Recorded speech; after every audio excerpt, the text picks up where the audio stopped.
This year, I decided to start out by saying out with the old and in with the new. And in this particular scenario, I am talking about my hairdryer. If you have been around with me for a while, you know that I have struggled with it for ages. The one that I currently have is the Xtava, and this has since been discontinued. But for me personally, it would take me hours to blow dry my hair. And it's like, why even bother? I would get about 60% of the way through, get bored with the process. My neck and my back and my head would be hurting, and I would just say, I'm just going to air dry the rest of the way. So for Christmas, I tasked my husband with finding me a blow dryer that wouldn't break the bank. I'm looking at you, $400 Dyson, but would still speed up that process a little bit. And the hairdryer that he came back with was the BaBylissPro Nano Titanium hairdryer. So for the past few weeks, I have been kind of experimenting with it, trying to see and fine tune how I use it to get the quickest results and the best results. So I want to share my thoughts and my process with you today. Hello to all my wonderful waveys and my curly and coily coterie. If you are new to my channel, hi, my name is Lena and welcome to my bathroom. Let's get started. The first thing I want to do is I want to break down the dryer itself and kind of just talk about a few specifics. Right off the bat, the first thing I want to mention is that this dryer ranges anywhere between $70 to $90 depending on when and where you buy it. So this is what it came in, and it's claiming on the side here is lightweight for everyday styling, is high heat performance, and it has a true ion generator for smooth, shiny results. And then on the back, it explains that it's 2000 watts. It has nano titanium technology, whatever that means, an ion generator, high torque DC motor. The power cord is 9 feet, and it has a 4-year limited warranty. So the first thing that caught my attention was that this is supposed to be lightweight, which if you are standing around for a decent amount of time is kind of nice. So that's what I want to compare first. So here we have the new blow dryer. This is the BaByliss, and this was the Xtava. Right off the bat, you can already tell that the BaByliss is smaller. This is definitely heavier, and by a pretty considerable amount. So that is something that's really nice about this. Another thing about this blow dryer is that this back piece removes really easily, so you can clean this out, get rid of any dust, anything building up in there, and keep your blow dryer well maintained so it works for longer. Now, the last thing that I want to touch on before I get into talking about my process with this is diffuser, because if you are wavy curly like me, then you are going to use a diffuser. So this is the one that the same company, the Xtava company, sells. This is the Black Orchid diffuser. This actually fits on here, so you don't even need like a Snozzle Pro or any other way to attach this. It actually already fits this blow dryer, which is nice. Other than that, it has several different speeds, several different heats. So it has the cool shot button up top. This is our heat, so we have low, medium, high, and then you have off, low, and high speed. The sound, how quiet it is definitely quieter than my Xtava, but I do find when I put it on low speed, it doesn't produce much air. So I have to put it on high speed compared to the Xtava. I could put it on low speed, and then it kind of equalizes out. So now that I've kind of got over that, I do want to talk about my actual process using this. And I have been using this for at least the last 3 wash days. So at the very end of the video, I will show you all 3 wash days, keeping in mind that product is going to make this differ a little bit. Let's go ahead and get into the styling and the drying process. I do want to spend just about a minute talking about my styling process. I didn't do anything different. I didn't try any new products. It's the same with the last several wash days. I didn't change anything because I wanted my results to be more consistent. So the first thing I did on this particular wash day is after getting out of the shower, I went in with a leave-in conditioner. The leave-in conditioner I used today was the Not Your Mother's Curl Talk leave-in conditioner. After that, I did follow it up with the Not Your Mother's Curl Talk defining cream. It was at this point that I realized I was not going to get nearly as good of a hair day as I got last week. In fact, this was probably going to be kind of a bummer. And the reason for that was because I was testing out a new conditioner, and I really, it did not go well. It left my hair so dry. It really was not good. So I went into this with already dry hair, and I really probably should have picked a line that was a lot more moisturizing than these. These are products for me that are really good if my hair is balanced, but it was not, so I should have probably gone in with something like the Cantu Avocado line. That being said, after I put the defining cream in, I styled my hair like normal, and then I glazed the Not Your Mother's Curl Talk Hard Hold Gel over the top of it. Probably my next mistake, because I really should have gone in with a lighter hold gel since I was already had problems.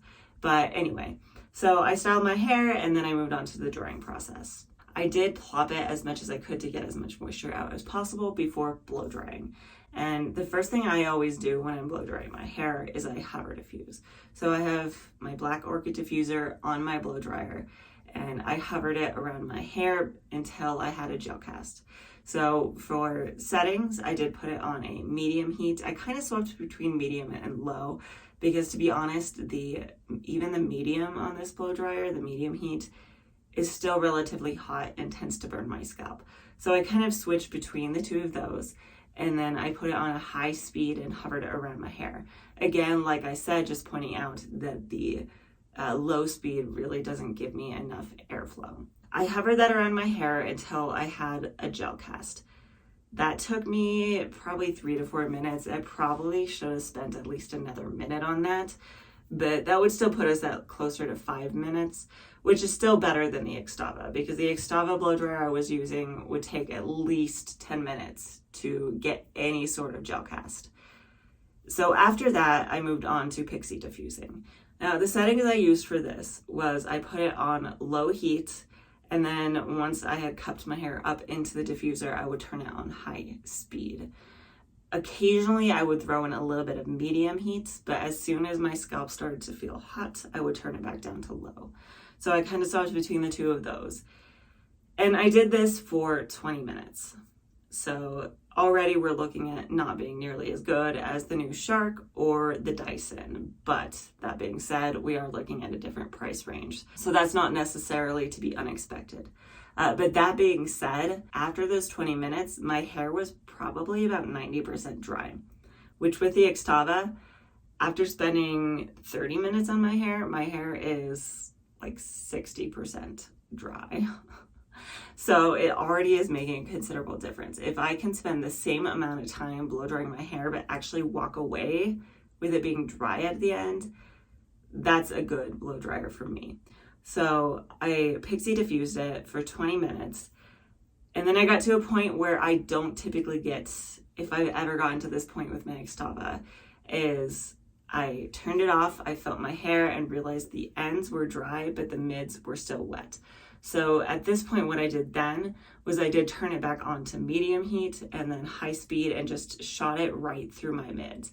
And I moved around enough that I was trying not to do any damage, but if I did feel like it was getting too hot, I would again kind of switch between low and medium to keep it from burning my hair. And then I did that until it was about 95% dry. I like to let it dry that last little bit because I do clip my hair up and out of the way back here like this, partially to give it more volume, but also to help it dry pulled away from my face so it's not constantly falling in my face because that drives me nuts. So that was where we kind of ended. So I did leave the gel cast in my hair for most of the day, and I waited until my daughter went down to bed to film the rest of this video because that's just kind of my standard. And then I went in with the Not Your Mother's scalp and hair treatment oil to scrunch and fluff. And these are my final results. Now I will admit that I did go in after scrunching and fluffing my hair, and I did a little bit of detailing because there was a lot of frizz and there was a lot of straggly pieces.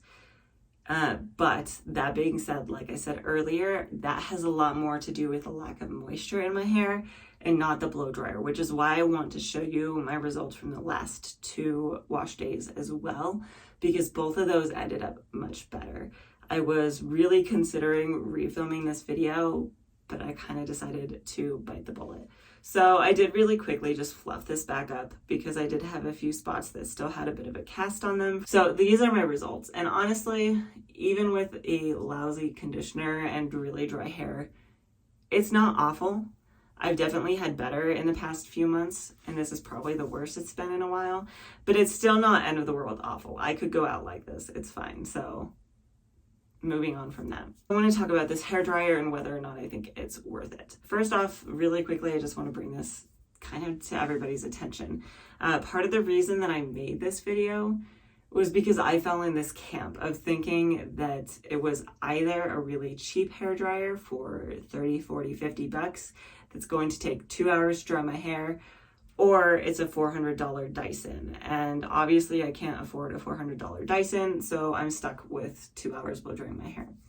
And I started to think about it, and I started to wonder, and I started to question if that was the case. Like I said, yes, it takes 30 minutes to dry my hair, where the Dyson would take 15 minutes probably. But that's still better than my $30 dryer. It's giving me more time, and it's gonna make my hair healthier. It's gonna make my results better, because the longer your hair has all that water in it, the more it's gonna stretch out. You're gonna struggle with more volume. You're gonna struggle with definition. Now, there are a few things that I want you to keep in mind when it comes to the dry time, my hair, and my experiences. I like to use product. I like to use a decent amount of product. And especially this time around, I used a hard hold gel.